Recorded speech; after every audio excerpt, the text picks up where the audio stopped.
Kenapa nggak pernah Ini pegang. sempat ada yang ngunjungin nggak? Sempat ada yang ngunjung nggak kita di lapas? Enggak pernah, aku nggak punya keluarga di sini. Air mata akhirnya membasahi pipi Lina Lutfianawati alias Lina Mukherjee. Terdakwa kasus UU ITE lantaran memposting video makan kriuk babi sambil baca bismillah itu mengaku sedih. Sejak ditahan di Lapas Perempuan Jalan Merdeka Palembang, selebgram itu tak bisa berkomunikasi secara bebas. Lina juga menangis karena takut kena demo. Kemarin, sekelompok massa dari pemuda Pancasila mendemonya.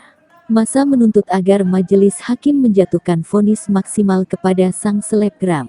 Sebab Lina dinilai telah melakukan penistaan agama.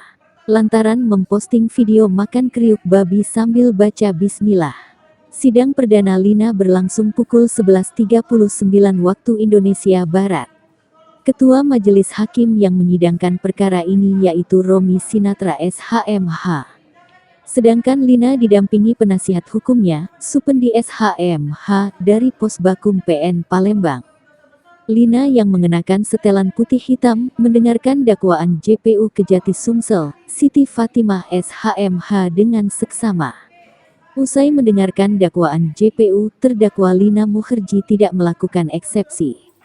Sidang langsung berlanjut dengan agenda pemeriksaan terhadap saksi pelapor yakni M. Syarif Hidayat, Sapriyadi Syamsuddin dan H. Husyam Usman. Saksi Syarif dalam keterangannya di hadapan majelis hakim mengatakan ia melihat konten Lina Mukherjee pertama kali pada tanggal 14 Maret di media sosial TikTok @lilumukherjee. Sementara, terdakwa Lina Mukherjee menyampaikan permohonan maafnya. Ia mengaku tidak tahu jika perbuatannya tersebut bisa mengakibatkan kegaduhan. Saya akui salah.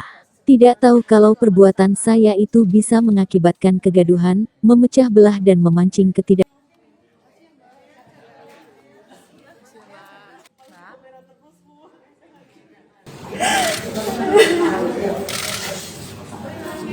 Kamera terus Bu.